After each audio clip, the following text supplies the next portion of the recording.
स्वप्न में भी शोक। गोस्वामी जी कह रहे हैं कवितावली में कि आप राम राम तो करने लग जाओ तो प्रारब्ध के अनुसार जो आपके जीवन में शोक आ रहा है उस शोक को शोक हो जाएगा। आप समझे हमारी बात? नहीं समझे? आप एक काला धागा, पीला धागा और ये कर लेना, वो टटको टोना कर लेना, उल्टी बेलपत्ती चढ़ा देना, सीधी चढ़ा देना, काला तिल चढ़ा देना और यूं कर देना, त्यों कर देना। और कुछ महान भाव तो कहते वहां जाके समोसा खा लेना, वहां जाके कचौड़ी खा लेना। इन सबके जंजाल में आपको पड़ना नहीं पड़ेगा। आप राम राम करने लगो तो सोच को भी सोच हो जाएगा कि अरे इसके कर्म तो ऐसे थे लेकिन हमारी तो दाल ही नहीं गल रही, हम क्या करें। शोक को शोक हो जाएगा और संकट पे संकट पड़ जाएगा। यदि तुम राम राम करने लगे तो शोक को शोक हो जाएगा और संकट के ऊपर संकट आ जाएगा।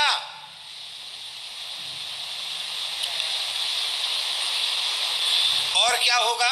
जरत प्रभाव नाम ललित ललाम को सोच संकटन सोच, सोच और संकटों को सोच हो जाएगा, उन पर संकट पड़ जाएगा। संकट परत जर जरत प्रभाव नाम ललित ललाम को, नाम का ललित प्रभाव ऐसा है कि जो दहन कर्मा अग्नि है वो भी चंदन के जैसी शीतल हो जाएगी और डूबती हुई तुम्हारी नौका भव मझधार में, भव सिंधु में डूबती हुई तुम्हारी नौका वो उछर जाएगी और उछर ही नहीं जाएगी, किनारे लग जाएगी। किनारा कौन है? श्री नित्य गोलोक, श्री नित्य वैकुंठ, श्री नित्य साकेत, यही किनारा है। श्रीधाम वृंदावन यही किनारा है। वहां तुम्हारी नौका लग जाएगी, तुम्हारी सारी बात समझ जाएगी, तुम्हारी बिगड़ी एक पल में बन जाएगी।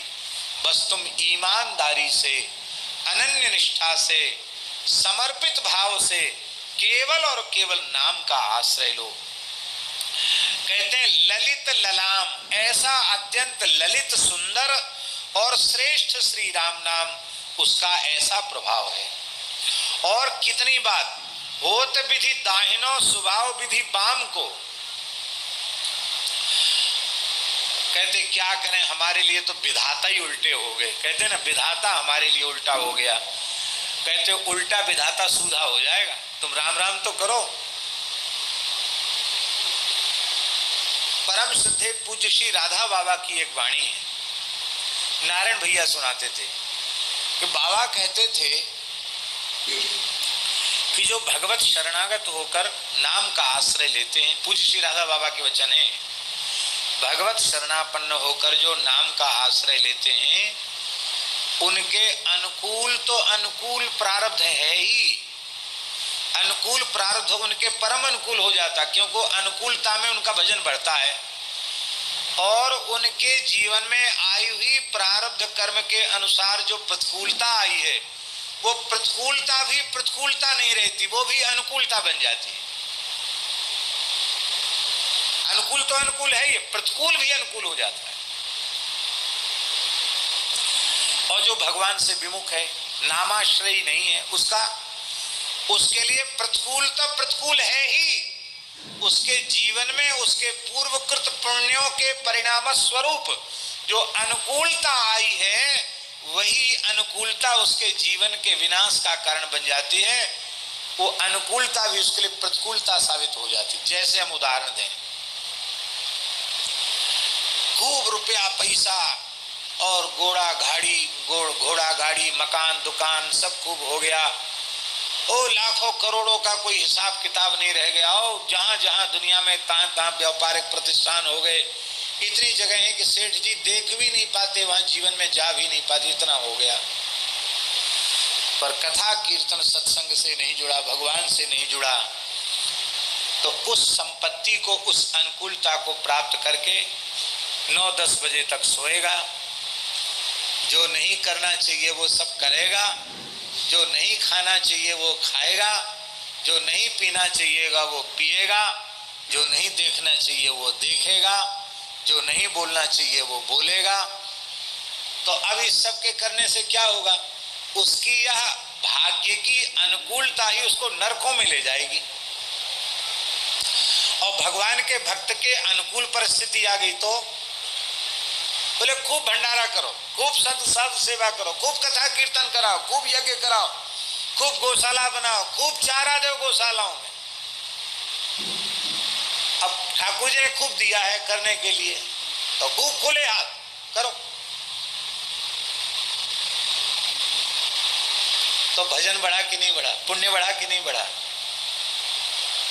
उत्तम उपयोग उसने अनुकूल परिस्थिति में किया। अब प्रतिकूलता आई तो एक साथ व्यापार में घाटा हो गया, नौकरी से निकाल दिया, घर में झगड़ा हो गया, और सब तरह से आफत ही आफत आ गई। वो किसी रेल की पटरी पे जाके नहीं सोएगा, वो किसी नदी तालाब में कूद के आत्महत्या नहीं करेगा। वो सब छोड़ के कहेगा भैया सब देख लिया, भगवान ने बड़ी दया की, अब चल वृंदावन धाम, रटेंगे राधा राधा नाम, ओढ़ के कामरकारी और जपेंगे कुंज बिहारी।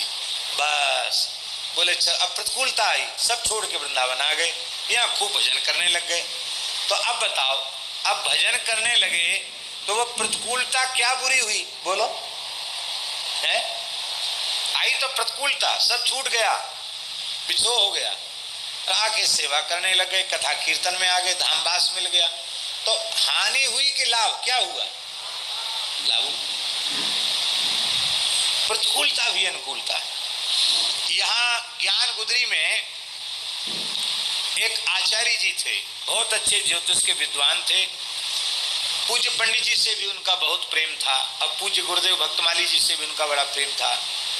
और पूज्य बक्सर वाले मामा जी तो जब भी आते थे, तो जब अपने पंडित जी को उत्सव में आते, तो उधर से कुटिया आते समय उन पंडित जी को, आज आपको ध्यान होगा, इधर जो कुड़िया बाबा का जो स्थान है उसके इधर इस तरफ सामने तरफ उनका स्थान था, वहाँ वो रहते थे। बहुत अच्छे विद्वान थे, श्री रामानुज संप्रदाय के थे आचार्य जी। मामा जी भी उनको प्रणाम करते थे, बहुत आदर करते थे। हम भी कभी कभी जाते थे उनके पास, जब समय होता तो घूमते हुए चले गए।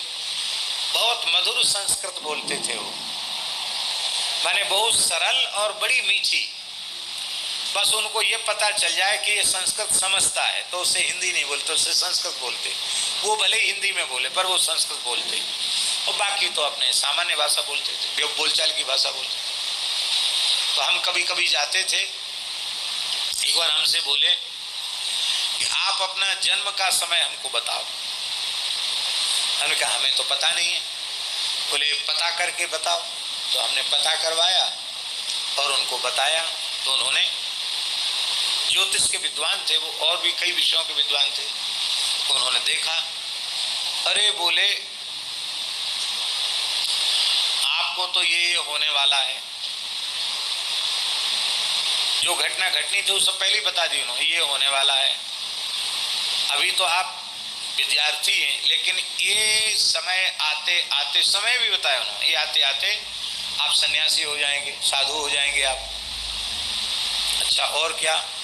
बोले एक मठ के महंत हो जाएंगे। हमने कहा हम तो सपने में भी नहीं सोचते। बोले आपके सोचने से क्या है, आपके योग लिखा है, आपको आध्यात्मिक जगत का कोई पद मिलेगा।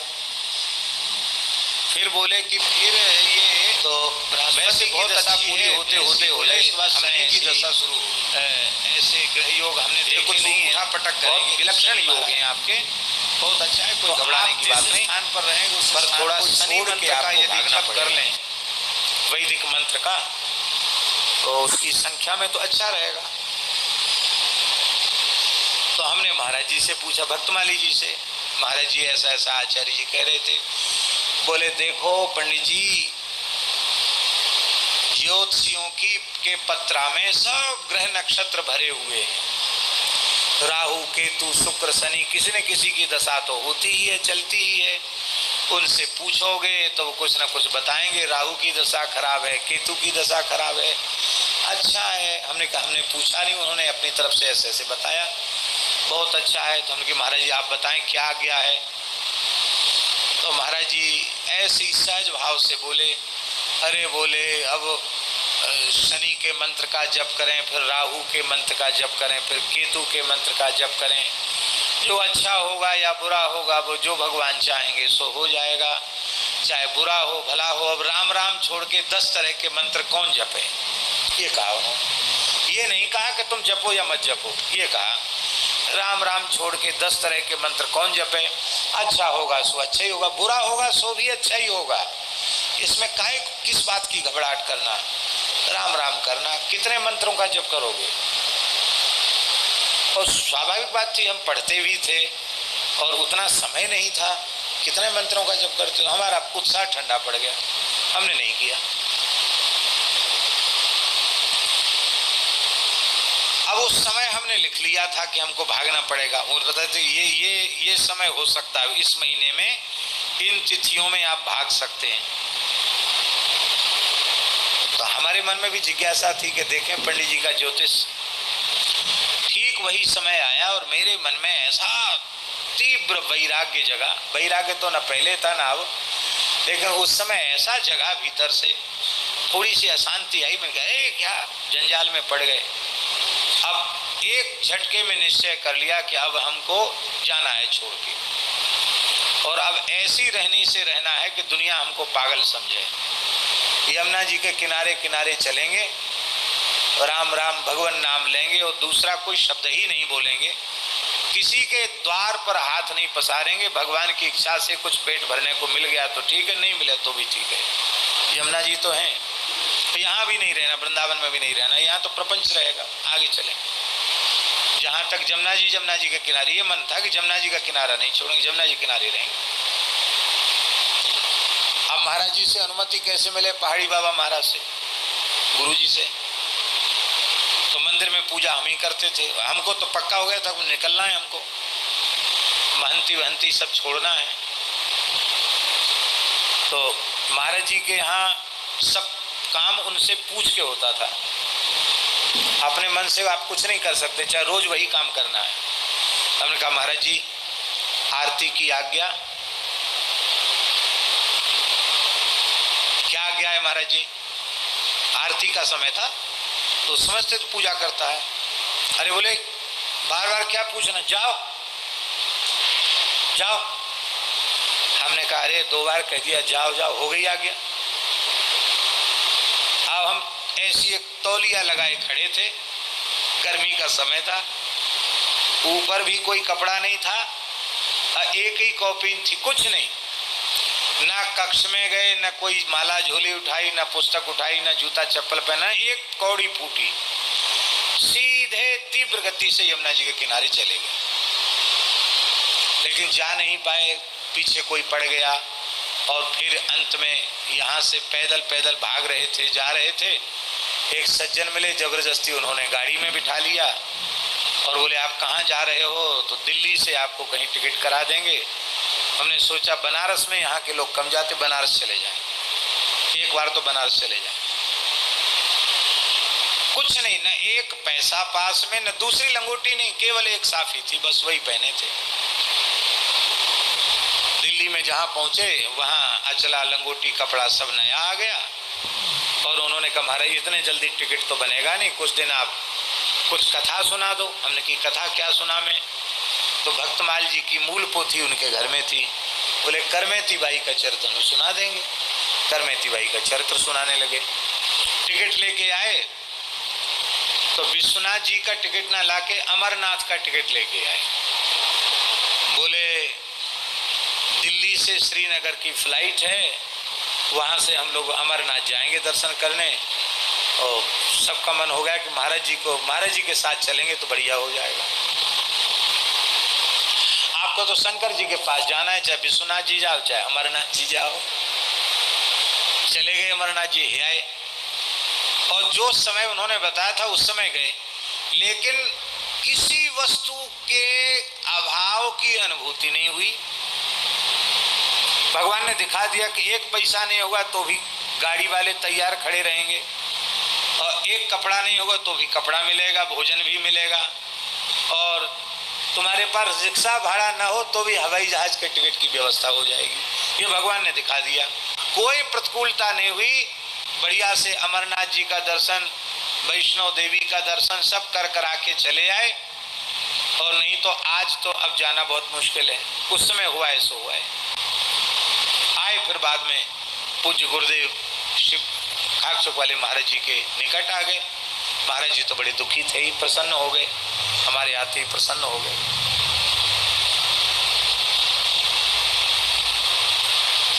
स्वप्न में आकर महाराज जी बोले, हे बहुत भटक लिया, आजा, सब जगह हो आया, आजा, मैं वृद्ध हूं, आजा, ऐसे कहा उन्होंने स्वप्न में। तो फिर हमारा वहां से और कहीं जाने का विचार था, वो बंद हो गया। फिर हम महाराज जी के चरणों में आ गए, उनकी कृपा प्राप्त हुई। फिर हम आचार्य जी के पास गए, ज्ञान गुदरी वाले आचार्य जी के पास। उनको मैंने बताया, मैंने कहा महाराज आया तो सही, ज्योतिष का योग तो आया, लेकिन कष्ट बिल्कुल नहीं हुआ। तो हंसने लग गए, बोले हाँ, भगवान के शरणागत जो जीव हैं उनका कभी अनिष्ट नहीं होता है, अच्छा ही होता, मंगल होता है, अच्छी बात, ये उन्होंने कहा। तो ये अनुभव की बात है। आप नाम मात्र के लिए भी भगवान के हो जाओ तो अनुकूल तो अनुकूल है ही है, प्रतिकूल परिस्थिति भी आपके लिए भजन सत्संग को देने वाली होगी, आपका कुछ बिगड़ेगा नहीं। और भगवान के शरणागत आप नहीं हैं तो प्रतिकूल है ही है। आत्महत्या कर लेते हैं लोग प्रतिकूलता में, क्या क्या नहीं कर लेते हैं। ज्यादा प्रतिकूलता आती तो और अधिक दुर्व्यसनी हो जाते हैं। ऐसा होता कि नहीं होता? दिमाग तो भजन में लगना नहीं है तो ऊट पटांग कामों में लग जाते हैं। इसलिए भैया नाम का आश्रय लो।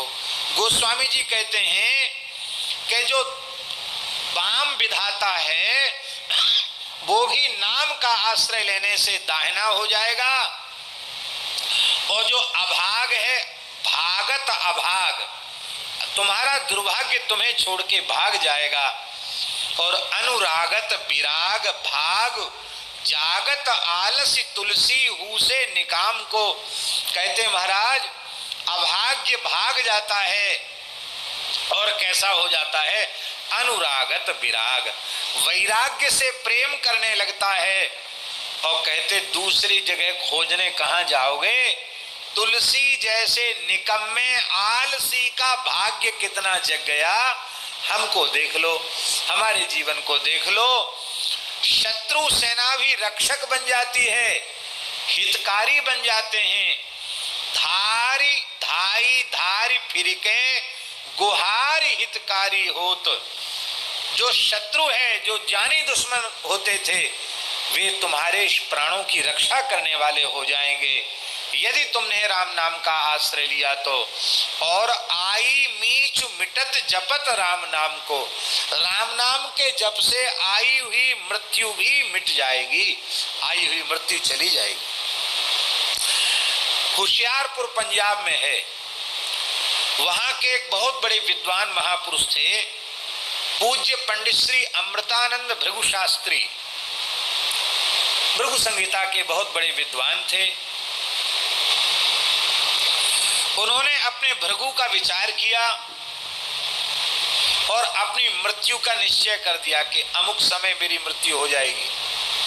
बहुत से संतों को बुलाया और कहा बस अब आप तो आशीर्वाद दो कि हमारा परलोक सुधर जाए। हमारे पूज्य गुरुदेव भक्तमाली जी के गुरु भाई काका गुरु परम पूज्य श्री करुणानिधान वाले महाराज जी, परम पूज्य श्री रामदास जी महाराज, वो भी उस जमात में थे।